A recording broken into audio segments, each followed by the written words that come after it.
Di sebuah desa yang biasanya tenang, pagi itu berubah menjadi mimpi buruk. Ratusan warga berlarian, suara motor meraung-raung, dan satu nama bergema dari mulut ke mulut. Ali, seorang pria yang dalam hitungan jam berubah dari warga biasa menjadi sosok yang paling dicari oleh seluruh kampung. Apa yang membuat warga begitu murka, dan bagaimana sebuah peristiwa kelam membuat satu desa seolah kehilangan kendali? Inilah kisah nyata dari Gua Kisah tentang kemarahan massa, keputusasaan, dan sebuah keadilan yang terenggut oleh emosi. Sebelum lanjut, pastikan kalian duduk dengan nyaman, karena cerita ini akan membuat bulu kuduk kalian berdiri.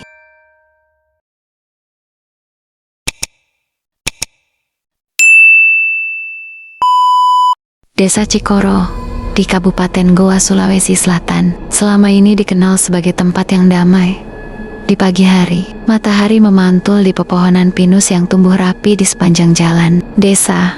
Warga biasa keluar rumah sambil menyapa tetangga, memulai rutinitas yang terasa sama setiap harinya. Namun, ketenangan itu pelan-pelan retak ketika kabar kecil mulai menyebar secara bisik-bisik. Ada yang hilang. Laptop. Awalnya, orang menganggap masalah ini tidak besar. Pencurian barang kecil sudah beberapa kali terjadi, dan biasanya cepat diselesaikan secara musyawarah desa. Tidak ada yang menyangka bahwa kejadian kecil itu hanyalah permulaan dari tragedi besar yang akan mengguncang seluruh wilayah. Minggu pagi, 30 November 2025. Udara terasa lebih dingin dari biasanya, seolah menjadi pertanda buruk yang tak disadari siapapun. Di salah satu rumah yang tak jauh dari perbatasan desa, kabar mengejutkan meledak. Seorang gadis disabilitas masih remaja, masih keluarga dekat Ali ditemukan dalam kondisi trauma berat. Wajahnya pucat, tubuhnya gemetar, dan matanya kosong, seakan kehilangan cahaya. Dia baru saja mengalami sesuatu yang tak seharusnya dialami siapapun dalam hidup. Mereka, orang-orang mulai berkumpul. Bisik-bisik berubah menjadi teriakan. Siapa pelakunya? Dan satu nama muncul, Ali. Warga seolah tak percaya.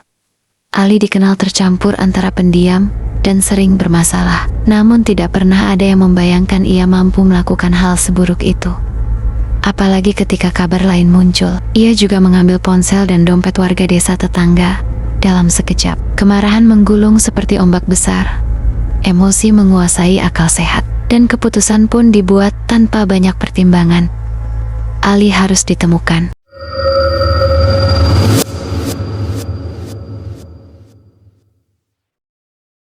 Sore hari, puluhan warga dari dua desa mulai melakukan pencarian.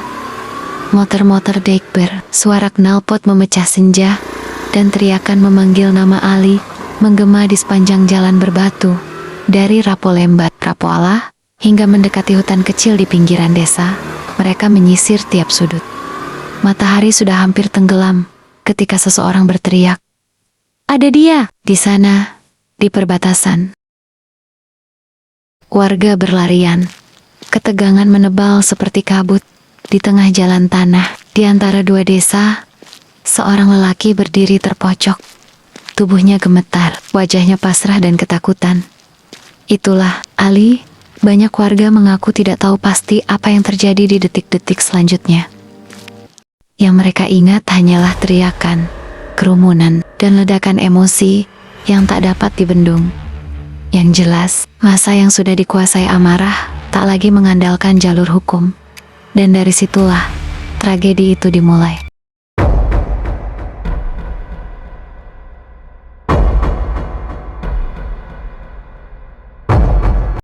Kepala Desa Rapolemba, Husair, mengenang momen itu sambil menggeleng pelan.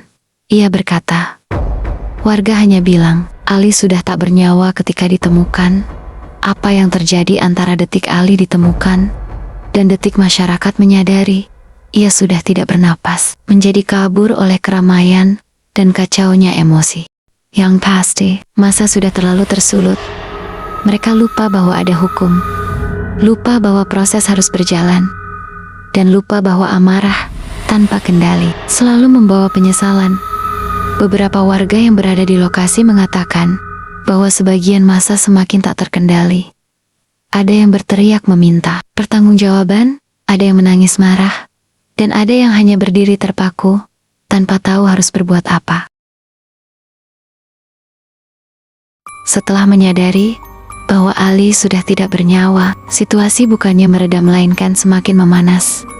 Salah satu warga kemudian melihat hal yang tak terbayangkan. Ali diikat dengan bilah bambu, dan kemudian tubuhnya diseret dengan motor dari desa Rapolemba menuju Cikoro. Sekitar 5 km perjalanan itu berlangsung, bukan hanya satu orang yang melihatnya. Banyak warga menonton dari pinggir jalan, sebagian merekam, sebagian berteriak panik, sebagian hanya terdiam.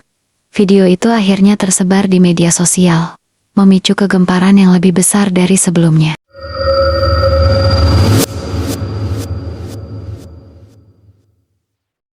Kepolisian Goa langsung melakukan olah tempat kejadian perkara dan memanggil sejumlah saksi. Kapolres Goa, AKBP Aldi Sulaiman, memastikan bahwa video yang beredar merupakan bagian dari rangkaian kejadian setelah penganiayaan. Situasi desa kini aman dan terkendali. Korban kekerasan seksual masih dalam perawatan intensif di rumah sakit.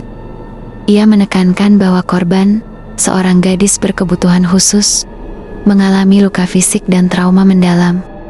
Pihak medis dan keluarga saat ini memberikan pendampingan penuh. Polisi juga mengingatkan bahwa tindakan main hakim sendiri tidak bisa dibenarkan dalam kondisi apapun. Keadilan, kata Aldi, harus berjalan melalui hukum, bukan melalui emosi. Desa Cikoro dan Rapolemba hingga kini masih dibayangi peristiwa tersebut. Warga yang sebelumnya hidup damai, kini saling menunduk ketika melewati satu sama lain.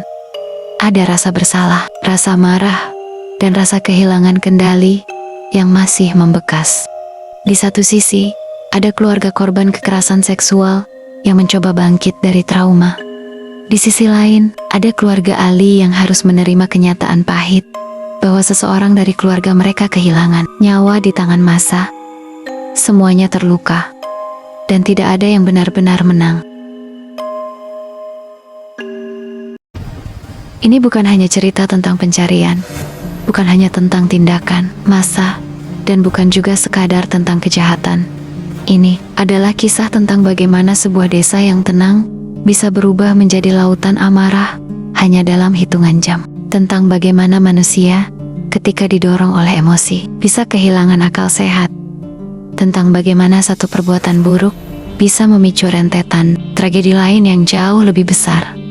Dan yang terpenting, ini adalah pengingat bahwa keadilan sejati harus berjalan melalui hukum, bukan melalui tengen-tengen yang digerakkan amarah.